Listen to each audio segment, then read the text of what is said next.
Dinda makin kurang ajar kepada William dan akhirnya melakukan ini. Halo semua, apa kabarnya? Balik lagi sama Mimin. Pada video kali ini kita akan bahas lagi alur cerita untuk episode malam ini. Baiklah, tanpa berlama-lama, yuk mari kita langsung bahas ke alur ceritanya. Dan tentu bersama dengan Mimin Dramanesia. Ya, sebetulnya udah Mimin bahas banget ya di video-video sebelumnya, tapi nggak apa-apa, Mimin akan bahas lagi yang jauh lebih intinya aja.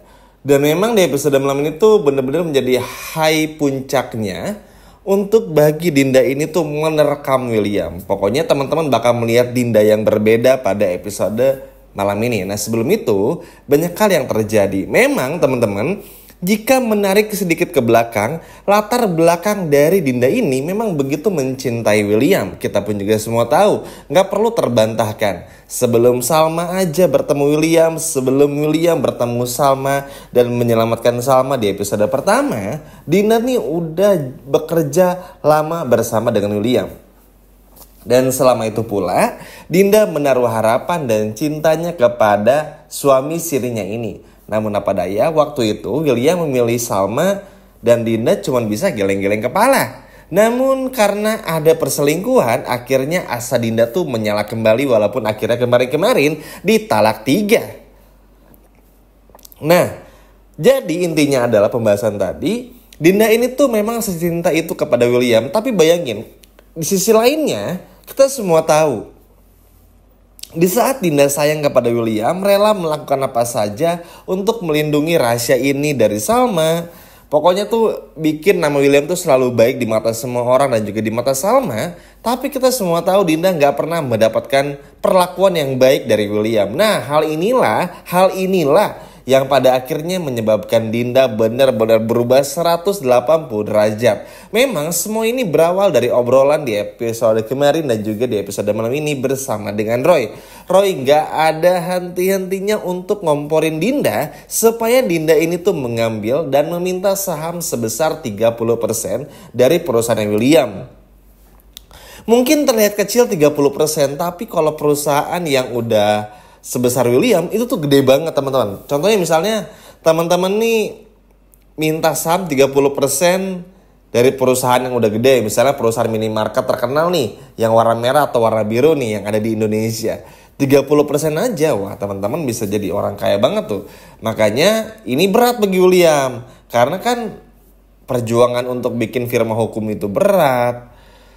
Nggak mudah juga, 30% itu gede teman-teman, nggak kecil, bener-bener gede. Sehingga William tuh marah pada awalnya. Namun kenapa pada akhirnya Dinda mau melakukannya? Karena Dinda selain terpancing emosi gara-gara dikomporin sama Roy, tapi Dinda pun juga ngerasa ya cuman inilah solusi yang sangat layak buat Dinda dan juga Lilia. Karena mau sampai kapanpun juga William nggak akan pernah cinta kepada Dinda dan Dinda nggak akan pernah bisa dapetin William. Nah, Dinda ini masih menaruh sakit hati yang begitu besar karena William yang gak pernah mencintai Dinda sebesar cinta yang William beri kepada Salma. Sehingga akhirnya Dinda muncul menjadi Dinda yang pemarah seperti ini. Makanya Mimin sering bilang ya, mungkin teman-teman pun juga tahu deh yang nonton Dramanesia, kalau hal-hal seperti ini tuh pasti akan terjadi. Contoh seperti Dinda yang pada awal support William bisa jadi akan menjadi masalah buat William dan lain sebagainya. Intinya sih, siapa sih orang yang rela disakitin? Gak ada. Siapa orang yang rela dibodoh-bodohin selama ini? Gak ada juga. Contohnya Salma, diperdayai oleh William, terus-terusan akhirnya sadar juga dan mencari kebusukan William, meskipun Salma belum menemukan bukti konkretnya. Sekarang Dinda sering dikecam oleh William, diusir, dihajar, dibikin babak belur. Pokoknya bener-bener gak karuan banget. Dinda masih sempat bertahan, tapi sekarang kan udah gak bisa. Apalagi Dinda sadar kalau Dinda menikah dengan Roy, Williamnya yang keenakan. Ibaratnya menurut Dinda nih yang bikin masalah berdua, tapi harus Dinda yang menanggung semuanya. Keren banget. Kenapa sih pelakor gak dari kemarin-kemarin kayak gini ya? Iya gak sih teman-teman? Maksudnya kalau mau jadi pelakor tuh ya yang semangat gitu loh, yang 100% gitu loh. Ini jadi pelakor tapi setengah-setengah. Jadi orang baik setengah-setengah. Jadi sahabat Salma setengah-setengah. Bingung kan kitanya?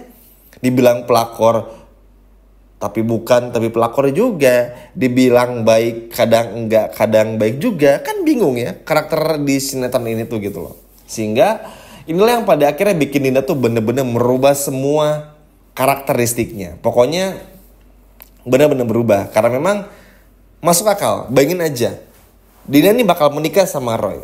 Dan sudah pasti Roy ini tuh bakal mengekang Dinda dan memperlakukan Dinda sebagaimana selayaknya seorang suami kepada istri. Nah, Roy pasti bakal marah juga kalau Dinda ini masih meleng-meleng dikit sama William. Makanya Dinda ini bakal move on. Cuma kan harganya mahal nih untuk move on dari William. Makanya karena tahu dengan menikah sama Roy ini akan bikin kecurigaan selama menurun, Dinda akhirnya setuju untuk minta saham 30%. Apakah hanya itu saja? Enggak. Nanti pun bakal minta lagi teman-teman. Yang lebih kenapa? Karena Dinda tahu kalau semua dibongkar, tamat sudah pernikahan antara William dan juga Salma. Dan ini tuh bener-bener dimanfaatin oleh Dinda. Gini dong, kan seneng kita ada pelakor yang kayak gini. Hajar terus aja biar William pun juga tahu rasanya. Soalnya begini, memang ini tuh balik lagi adalah kesalahan mereka berdua. Sampai hadirnya Lilia gitu loh ya, Dinda William. Cuma kan tetap aja yang harus bertanggung jawab tuh ya berdua. William tuh kebiasaan gak pernah mau bertanggung jawab atas apa yang ia lakukan.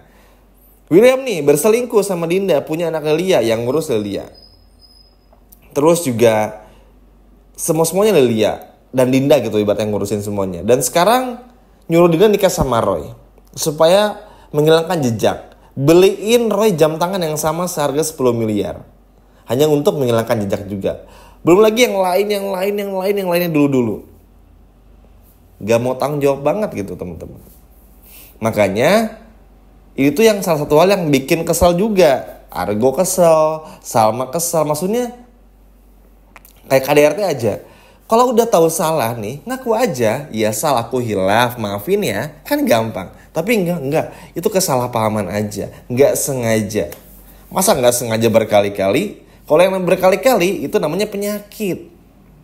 Makanya kenapa teman-teman jangan heran kalau Argo tuh memang bakal senyelekit itu dan sejahat itu kepada William dan juga keluarganya. Karena Argo tuh nggak mau Salma bernasib sama seperti Shakira. Memang ini terdengar sepele, terdengar seperti apaan sih? Nggak jelas banget, tapi memang sepenting itu. Nyawa seberharga itu. Argo tuh ketika Shakira nggak ada, merasa kehilangan. Dan sekarang ketika melihat Salma diperlakukan seperti ini, Argo bakal bongkar semuanya meskipun dengan kaki Argo yang masih belum maksimal dan pincang-pincang. Tapi keren banget lah pokoknya anti Argo. Nah selanjutnya, ketika Dinda memaksa William melakukan semua itu, akhirnya apa? Dinda benar-benar masuk ke kamarnya Salma dan juga William. Gila nggak teman-teman si Dinda? Pak, oke, saya setuju nikah sama Roy, tapi saya minta saham perusahaan 30%. Roy seneng, sedangkan William tuh marah-marah, ngoceh nggak jelas, bakal hampir menampar Dinda. Dan tahu apa yang dilakukan? Dinda nggak takut. Tampar aja pak, pukul aja pak, sini pak, cari yang empuk pak gitu loh. Karena kenapa? Karena Dinda sadar yang rugi di sini adalah William. Dinda mah nggak rugi, paling dibenci doang sama Salma, dia nggak sukai sama Salma, dimaki-maki Salma, dimaki-maki sama orang sekantor. Tapi kalau William diceraikan Salma, dibully satu kantor, pokoknya hancur nama baiknya di mana-mana. Makanya Dinda seberani itu. Dan tahu kan Mimin tadi bilang ya, Dinda nih bakal minta awal 30% dulu. Setelah deal nanti bakal minta 50%, 70%, bahkan semuanya, hampir semuanya. Nah, niatnya tuh bakal kayak gitu, cuman semua terhalang gara-gara Salma yang baru beres mandi pergokin Dinda sama William yang lagi berantem. Kalau episode sebelumnya gagal mergokin mereka berdua, kali ini Salma bener-bener kaget ternyata kok bisa ada Dinda sama William di kamar mereka berdua lagi ngobrolin Lilia dan saham perusahaan. Akhirnya disinilah momen dimana Dinda pun terpaksa bongkar semuanya. Memang nanti Dinda ini bakal kehilangan saham 30%-nya. Tapi ya mau gimana? Udah kepergok juga. Mau bilang enggak kok Sal, ketahuan nomor klien dipakai Dinda. Mau gimana? Sehingga pada akhirnya Dinda pun juga memberitahu Salma tentang semuanya. Kenapa Dinda seberani itu? Karena itu tadi, simpel aja. Dinda gak bisa dapetin William dan Dinda gak mau William terus sama-sama. Udah sesimpel itu. Ya kan teman-teman? Orang yang justru dulu adalah menjadi orang tangan kanannya William, orang yang dipercayai oleh William, bahkan selingkuhan William, justru malah berbalik melawan William. Ini apalagi namanya kalau bukan karma. Setuju nggak teman-teman? Gimana? Seneng nggak dengan apa yang terjadi di episode malam ini? Coba kalau senang boleh komen di bawah. Sekian video dari Mimin. Sampai jumpa lagi. Dadah.